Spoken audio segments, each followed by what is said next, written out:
Yep, I've got a question from KP. They Okay. wanted to know, what did you think about Sylvanas waking up now from being tied to the jailer, and now that she is visited with Uther and helped to understand we need her to help, like, figure out the jailer's plan?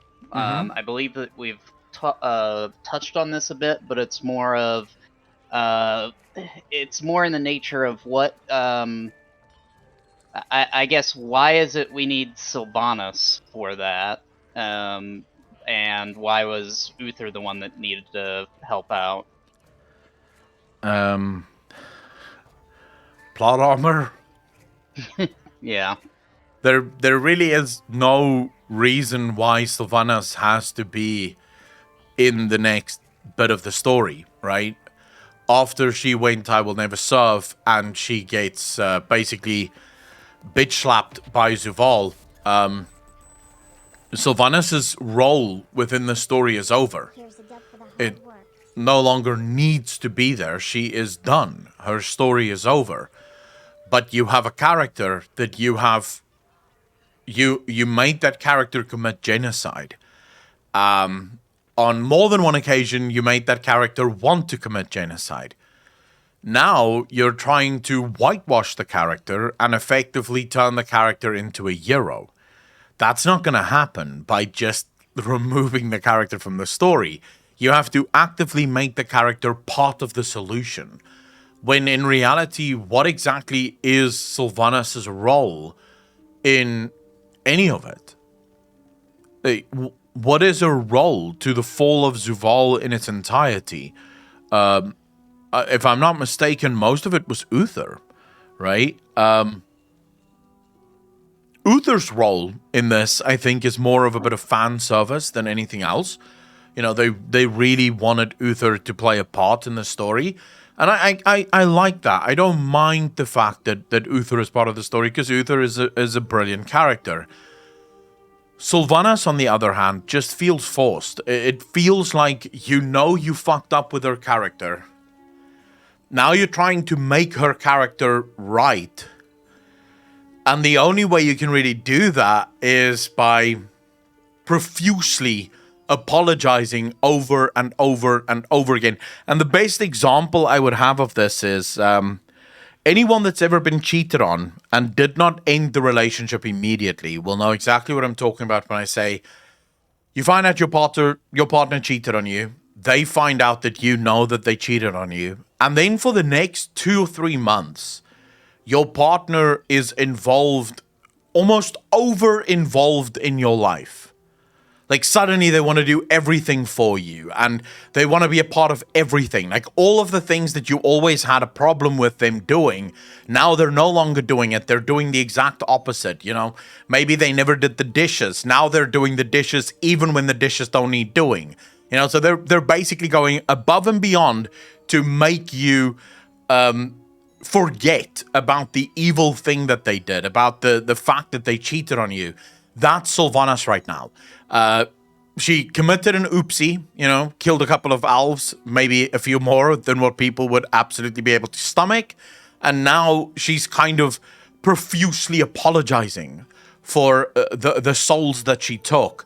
And the problem is, as you just asked there, for most people, it's kind of like, it doesn't matter, right? It doesn't feel like it matters, nor does it feel like it should matter.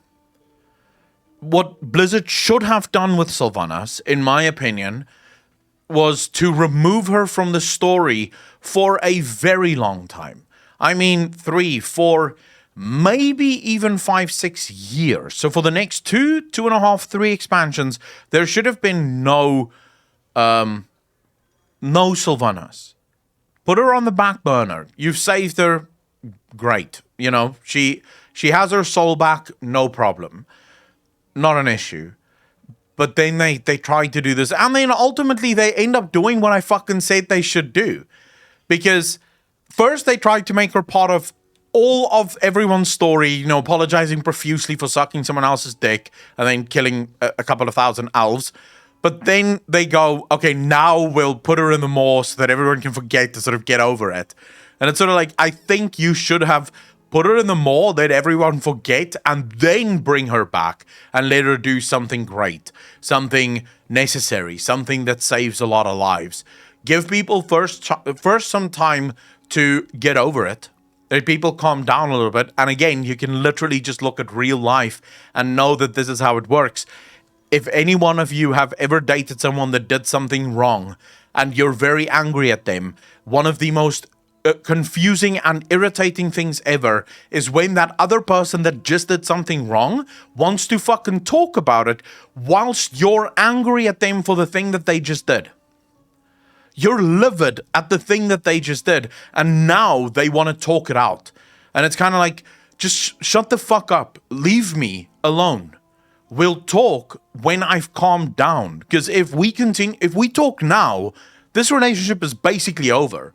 That's how angry I am at you. Give me space. Let me cool down. Let me think about how I'm feeling about all of this. And then we can have that conversation. And of course, they don't want to because they're so afraid that you're going to leave them. So they're constantly that's basically what Sylvanas is. She's just in our face the whole time. And most people are like, look, give me some fucking space. Jesus. Just go chill in the fucking mall. We'll talk about this later, right? That's what I think Blizzard should have done. Moni, what about you? Yeah, I think that they had this grand plan for Sylvanas, or at least they say that they did. And when they started to get negative reception for it, they immediately course corrected, and they went about it in the most horrible way possible. Instead of doing basically, it's like you said, they realized they wrote themselves into a corner where there's only really two answers, and somehow they came up with a really terrible third answer. Yeah. Like, they realized that it was going to be, okay, she either has to own up to what she's done and then ultimately get killed, or somehow we have to actually redeem her or get her to realize that she was just a pawn, but we can't have that because she's, an independent woman that don't need no man, is what they're wanting to play off. But she doesn't come across as that at all. She comes across as just being gaslit by a guy. Exactly. She comes off as the worst representation of a henchman possible. The one that doesn't even realize that they're doing bad. Like, that they are, in fact, a henchman. The whole thing about her being a partner with Zuval and not under his control and anything like that is basically just... He didn't have to bother to use domination magic. He just had to let her think, yeah, sure, you're independent, whatever. Go do this. I need you to go and, get Ardenweld's crest for me. And she just did it, and he's just standing there like, well, that was easy. I didn't have to exert myself. I mean, yeah, I can fully appreciate that. Dark Scream, I'm not getting into the Alex of Frigi conversation because I do think he's an incredibly fun scapegoat, and it's convenient because Alex of Frigi, nothing he says will ever vindicate anything or be believed by anyone. So it's kind of nice, right? The story is failing. Oh, this is just Alex of Frigi fault. So, like, well... Yeah, I've always questioned how much of that is actually true. I don't believe a word of it. I don't believe a word of it. No. I think that maybe to a certain point, but, I mean, afterwards, if you're trying to course correct for Sylvanas for Shadowlands, there was a lot more that you need to do. Or at least there was more damage had to have been done than just what happened when a Frigi was there and let go. I absolutely agree with that. I personally don't buy it. Like, at most, I suppose, if we wanted to take, like, Devil's Advocate, the burning of Teldrassil, and then after that, everything else has just been current Blizzard staff writing. Yeah, I agree with that. By the way, Patty, thank you so much for the question. It is a fun one. Moni, who is